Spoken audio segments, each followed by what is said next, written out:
Hello and welcome to the Phoenix 5 Info Show. I'm your host, Lieutenant Vince Lewis with the Phoenix Police Public Affairs Bureau. And as always, we're coming to you from police headquarters in beautiful downtown Phoenix. And I'm joined today by today's co-host, Ryan Cody, Public Information Officer with the Phoenix Police Department. Thanks for joining us once again, Ryan. Yeah, I appreciate you having me. A lot of important stuff to get to. Yeah, thanks for giving me the show, by the way. You know what? I'm happy to let you take this one over. Yeah, no, I appreciate it. So we have a very important topic today. We're going to talk about reforms, but we're going to talk about how we as a department, being self-reflective and self-assessing, also partnering with the community to make it a holistic approach to making things better in the way that we police and the way that we team up with the community. Chief Sullivan's told us like time and again that public safety is a team sport. So we brought you here today to help us talk to our very special guest, Assistant Chief Brian Chapman. Welcome, sir. Great to be here. Thank you. So your position is important because you're kind of at the forefront of this, taking in the information that we're getting from the community and the meetings that you've been chairing relative to the reforms that are coming. Is that correct? Yeah, so I've been department liaison with the Department of Justice for over 2 years now. We've recently crested the 2.5-year mark with this investigation. So I've had kind of the behind the curtain view of everything going on with the city and the investigation, and I'm happy to talk about it. Excellent. We've got some questions over about how things are going, right? Yeah, and one thing we've been doing is we've been taking the show on the road and doing some community briefings. Some people may have seen them in person, or you can check it out on our website, phoenix.gov/DOJ. We actually have a virtual version for you to check out there. You're one of the presenters, so it gives the community an opportunity to hear directly from the person who is handling this investigation, at least some of the requests in this investigation. So tell me a little bit about first, what are these meetings and how they've been going so far? So these meetings are really community-centered on providing information to community members about the status of the investigation, the department and the city's collaborative nature with the Department of Justice in this investigation, where we have been up to this point and what we can expect going forward. And part of that is, where we've been up to this point, the reform efforts that we've been undertaking. When did this all start? Yeah, so importantly, as far as my perspective, it started 25 years ago, and before that, since I've been on this organization, we have learned a lot of hard lessons from things that have happened that didn't have great outcomes, and we have a history and culture of learning from those, changing policy and training, and trying not to repeat those. So that has been an ongoing effort. But, specifically with the DOJ, they're focused on time frame from 2016 to 2021. And within those time frames, we're all aware of some things that have happened in the community and the police department. I think there's some acknowledgement on our part, certainly, that those outcomes were not great. We've learned some really hard lessons, and so have people in this community. And we endeavor to work collaboratively to make sure that that's not happening again. And so when the Department of Justice announced their investigation in August of 2021, we were midstream in a number of things, but they really ramped up our reform efforts with the transition into Interim Chief Sullivan, and since he's been here for a little over a year and a half now. So the DOJ, we know, has said that they are focusing on 5 specific areas for this investigation, and there could be others as well, as we've seen from other pattern or practice investigations across the country. What are those 5 areas? And after that, we can dive into a little bit of some of the reforms that we've undertaken. Yeah, the 5 areas are excessive force, discriminatory policing, retaliation against those involved in First Amendment protected activities, violations of the ADA specific to behavioral health, and the 5th one has to do with homelessness and a specific carve-out of the disposition of property for those experiencing homelessness. Use of force. Let's start there since that was the first one. Can you tell me just an overview of some of the things that we have undertaken in the last several years? So going back to 2021, actually, we started an advanced less lethal program. This is bringing contemporary less lethal tools to our first responders. Those are specifically pepper ball platform and the 40 millimeter. And so that ties in nicely with some mandatory training going on currently, where we are asking officers to make sure we utilize the tactics of time, distance, and cover involved in these volatile encounters. And so these new modernized tools help us to create that distance, which allows us more time and opportunity to successfully de-escalate situations and have positive outcomes that don't involve harm to community or police. Yeah, so these pepper ball systems, what they essentially can do is they're like a paintball almost, and they can release some pepper into the air, makes it a little challenging to breathe, kind of hurts your eyes a little bit. And then I've heard this great analogy about the 40 millimeter. It's kind of like Randy Johnson throwing a 90-mile-an-hour fastball at you, and you know what I mean? It's like getting hit with a baseball. It's going to hurt, but it is certainly a less than lethal tool to try and create some of that time, distance, and cover. Lieutenant, as an officer, how do these tools help you in some of these situations?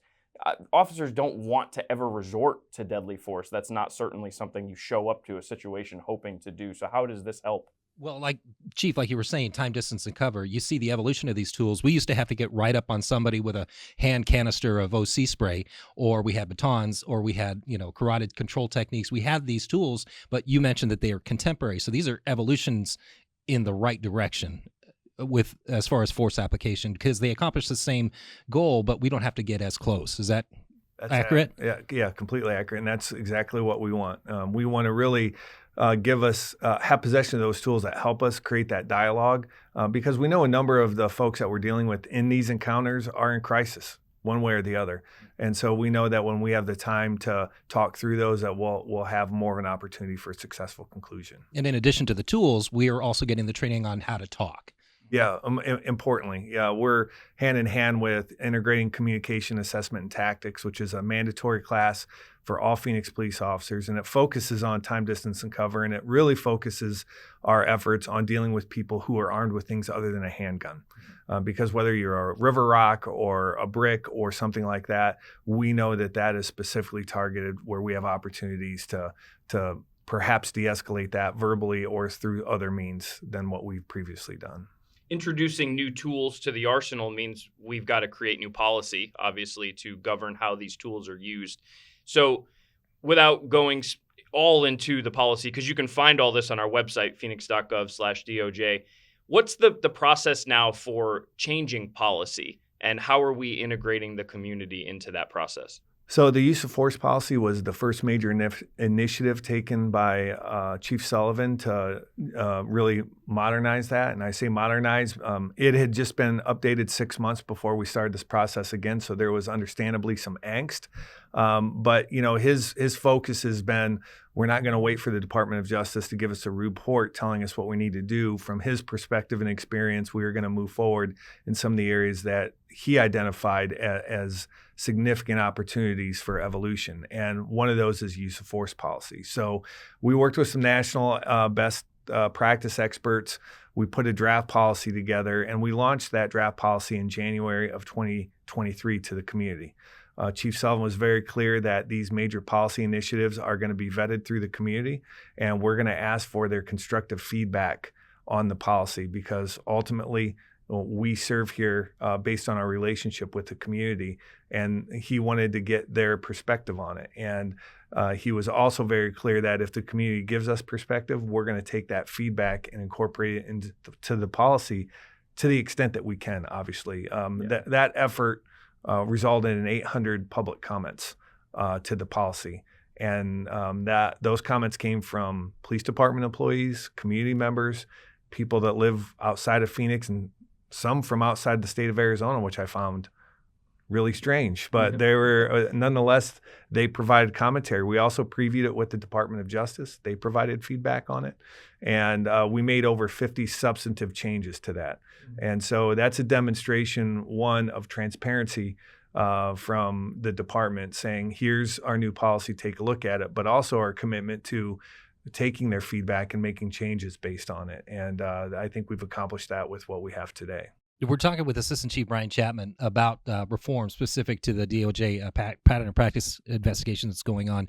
But I wanted to throw you this curveball, Chief, if permit me. we've heard it said that Phoenix Police believes they can police themselves. What's your opinion on that? How would you respond to that? Well, I would respond to it this way. Our department needs to focus on strong training, strong policy, and strong systems of accountability. I firmly believe that if you have a grasp on those three specific areas, and of course there are subcategories within that, that demonstrates transparency, accountability. It also demonstrates that we have internal accountability mechanisms, that we work with the community for some of these, specifically some review boards, et cetera. I think that we are committed to transparency in every way possible. And I believe that we are setting the table for being that agency that is self-assessing on an ongoing basis and self-correcting in areas that we know demonstrate fair and impartial policing to members of the community. So we go through a lot of training and experience and education to do our jobs well. Plus, we carry a lot of experience in this job, bringing it forward. So we're subject matter experts by the time we leave. But how valuable is the community's opinion who've never been to the academy? Maybe they're new in town. Really, their sources of police work and how we do things is minimal. How valuable is the opinion of the community who is approaching this from their perspective?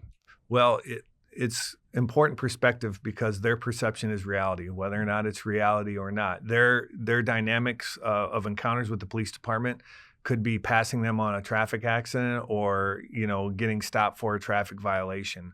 So what we want to see from all of those demographics within the city is that we're treating people the same, we're equitable in our service, and we're providing that top tier customer service that I know that we do on a daily basis. And so the demonstration of that is important, but as important to that is how do we know that we're doing a good job? And a lot of that comes within our systems of accountability. For example, we have a policy coming out called Standards of Public Trust, which is just going live to the community this month. That's really a policy that is focused on our interactions with people from every call for service. Officers are going to be on scene. They're going to introduce themselves. They're going to explain why they're there. They're going to give people a voice and understanding why the police are there. A, it's just good business and good customer service, but B, I think it's a significant de-escalation tool because when you start off an encounter with someone, which, frankly aren't always pleasant with the police department, and we just have some baseline human kindness. Hey, I'm Officer Chapman with Phoenix PD. I'm here because X. I think that's a demonstration of our necessary collaboration with the community and making these encounters positive to the extent that they can be. I don't mean to gloss over, all the other reform efforts, but for the sake of time, I do want to ask you a question about when you do make major overhauls like this to a department that's been around for so long, has there been pushback within our department? And if so, how is that handled? There's been significant skepticism. First of all, as I mentioned with the update of the use of force policy 6 months post an update that just happened, and there was a lot of angst with some of the direction that the department took with this use of force policy. However, we invited and organized a collective work group to work on this use of force policy, draft policy. And so I wouldn't classify these people as yes sir and yes ma'am people. These were people that had a very critical eye of the process, and we think that's as important and valuable as those who want to support it.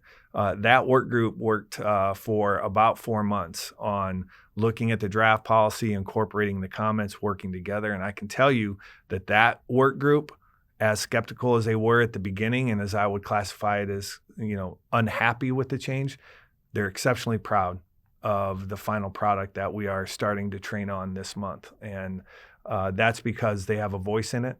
They understand the big picture. And I think that's the really goal here for department and for communities, explaining the why behind things and giving people an opportunity to participate in that process. And the outcomes for that will be one of a collaborative nature, which is important for the success of those programs. Well, thank you very much, Chief. We value your time. Thanks, Ryan, for joining us. I want to thank the crew for helping us produce this. Visit Phoenix.gov/DOJ for more information on the community meetings and the reform efforts that are in progress.